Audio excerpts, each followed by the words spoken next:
आपसे एक बात कहना चाहता हूं। आप अल्लाह की इबादत करते हैं ना? बोलिए, करते हैं?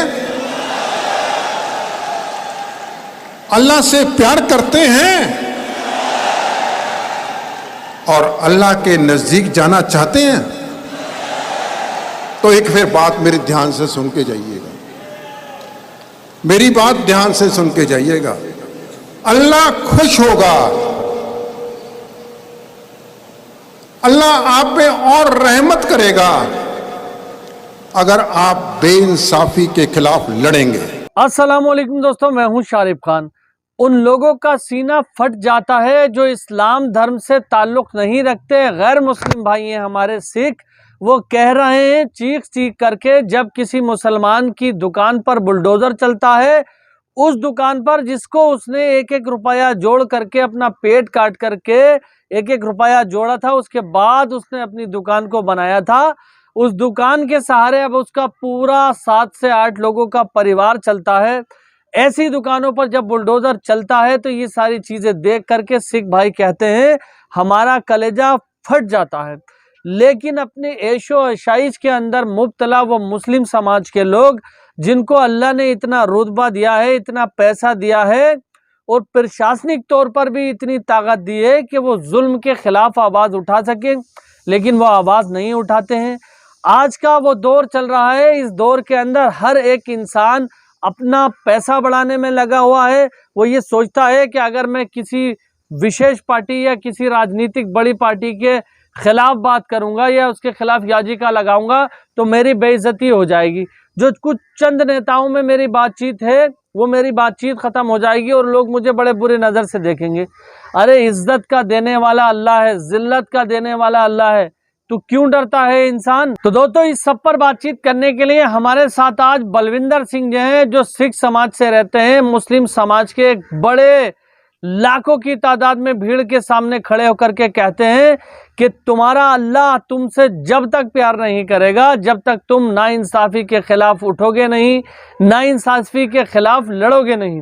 दोस्तों, यहाँ पर लड़ने की बात, वो लड़ना नहीं चल रहा है, लड़ने की बात है संविधानिक लड़ाई, कानून के दायरे में अंदर रह कर के लड़ाई। संविधान के हिसाब से लड़ो। अगर तुम्हारे किसी भाई के ऊपर मॉब लिंचिंग कर दी जाती है तो उसके लिए तब तक लड़ते रहो संवैधानिक लड़ाई जब तक कि उसको इंसाफ नहीं मिल जाए। दोस्तों, इससे पहले कि मैं सिख भाइयों की ये वीडियो शुरू करूं और आपको दिखाऊं कि ये किस हद तक मुसलमानों के लिए संजीदगी इनके दिल में भरी हुई है और बहुत ही अफसोस के साथ ये ऐसी ऐसी बातें कह रहे हैं जिसे देखकर आपका सीना छन्नी छन्नी हो जाएगा और आप सोचने पे मजबूर हो जाएंगे। फिलहाल सिख भाई की वीडियो देखिए, उसके बाद आप और हम डिस्कस करते हैं। मैं आपसे एक बात कहना चाहता हूं। आप अल्लाह की इबादत करते हैं ना? बोलिए, करते हैं? अल्लाह से प्यार करते हैं और अल्लाह के नजदीक जाना चाहते हैं? तो एक फिर बात मेरी ध्यान से सुन के जाइएगा, मेरी बात ध्यान से सुन के जाइएगा। अल्लाह खुश होगा, अल्लाह आप पे और रहमत करेगा अगर आप बेइंसाफी के खिलाफ लड़ेंगे, अगर आप जुल्म के खिलाफ लड़ेंगे, अगर आप अन्याय के खिलाफ लड़ेंगे, अगर आप अत्याचार के खिलाफ लड़ेंगे, अगर करते हो अल्लाह से प्यार और अल्लाह की गोद में जाके बैठना चाहते हो तो याद रखना, अल्लाह की गोद में आपको प्यार मिलेगा जब आप इन बातों को अपनी जिंदगी के अंदर अमली रूप में लेके आएंगे।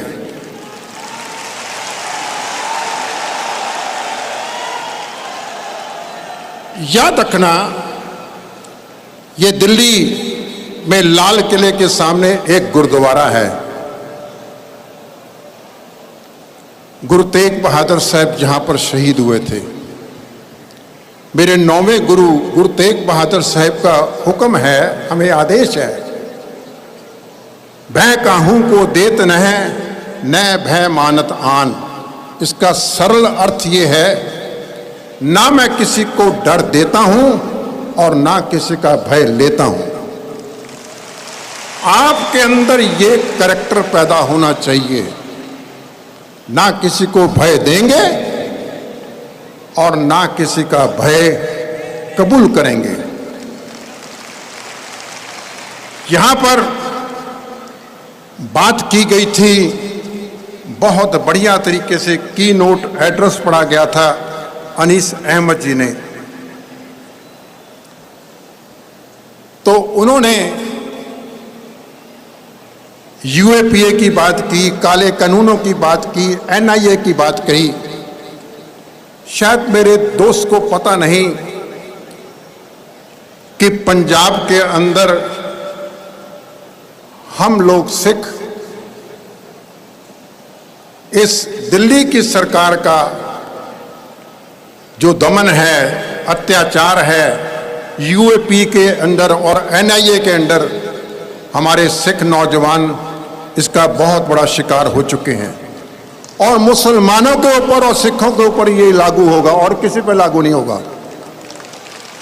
तो हमें हिम्मत नहीं हारनी चाहिए। मैं सिर्फ 2 मिनट और लूंगा। आज यहां पर मुस्लिम भाईचारे को मैं एक संदेश देना चाहता हूं, और वो संदेश ये है कि अपने बच्चों को ज्यादा से ज्यादा तालीम दीजिए। इस तालीम से जरिए हम लड़ाई मजबूती से लड़ सकते हैं। अपने बच्चों को ज्यादा से ज्यादा एजुकेटेड बनाइए। और दूसरी एडवाइस, दूसरा मशवरा, मैं अपनी यहाँ जो बहनें बैठी हैं, जो मेरी बहनें यहाँ बैठी हैं, उनको एक मैसेज देना चाहता हूं। किसी भी कौम की तकदीर बनाने के लिए, उसका भविष्य मजबूत करने के लिए, कौम के नौजवानों के अंदर नई चेतनता पैदा करने के लिए आपका रोल बहुत ज्यादा महत्वपूर्ण है। मैं आखिरी बात कर रहा हूं। नेपोलियन ने कहा कि give me good mothers, I will give you good nation. मुझे अच्छी माताएं दे दो, मैं तुम्हें एक अच्छी कौम बना के दे दूंगा। सो अगली बार जब यहां पर ये ऐसा इकट्ठ किया जाए, जलसा किया जाए, तो मेरी गुजारिश है अपनी बहनों को, बच्चियों को, बेटियों को, कि जो गिनती इनकी है, अगली बार ये गिनती कम से कम 10 गुना ज्यादा होनी चाहिए। तो देखा दोस्तों, ये सिख भाई चीख चीख कर कह रहे हैं कि तुम्हारा अल्लाह तुमसे और प्यार करेगा, तुम्हारा अल्लाह तुम्हें बहुत इज्जत बख्शेगा अगर तुम नाइंसाफी के खिलाफ, अगर तुम बेइंसाफी के खिलाफ लड़ने वाले बन जाओगे, आवाज उठाने वाले बन जाओगे। दोस्तों, आप में से बहुत सारे लोग ये जानते होंगे कि सिख समाज के लोग हिंदुस्तान के अंदर 1 से 1.5% हैं, लेकिन किसी के बाप के अंदर इतनी हिम्मत नहीं है जो किसी भी सिख समाज के व्यक्ति के ऊपर इस तरह से दबाव बना सके, या उसको प्रताड़ित कर सके, या उसका धर्म का नाम लेकर कोई उसके धर्म पर उंगली उठा सके।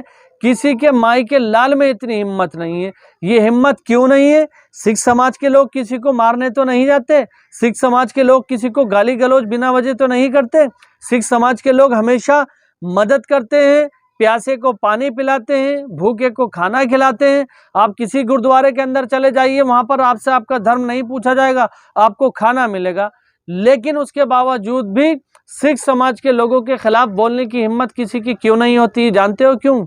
क्योंकि सिख समाज के लोगों में एकता होती है, ना वो किसी को गाली देते हैं और ना ही किसी से गाली सुनते हैं।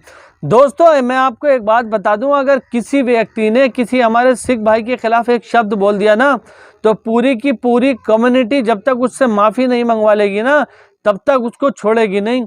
और आज हमारे भारत के अंदर क्या है, आज भारत के अंदर हमारे ये है कि अगर एक राज्य के अंदर आपके किसी मुस्लिम भाई की मॉब लिंचिंग कर दी जाती है, किसी मुस्लिम भाई के ऊपर जुल्म ढाया जाता है, किसी मुस्लिम भाई के घरों को और दुकानों को बिल्डोजर से कुचल दिया जाता है, तो दूसरे स्टेट के या उसी राज्य के जो उसके पड़ोसी मुसलमान होते हैं ना, वो आवाज नहीं उठाते हैं, वो बिल्कुल भी अन्याय करने वाले के खिलाफ आगे निकल करके नहीं आते, बल्कि इस डर से अपने घरों के अंदर छुपे हुए रहते हैं कि अगर हम बाहर निकले, हमने आवाज उठाई तो हमें पुलिस पकड़ कर ले जाएगी।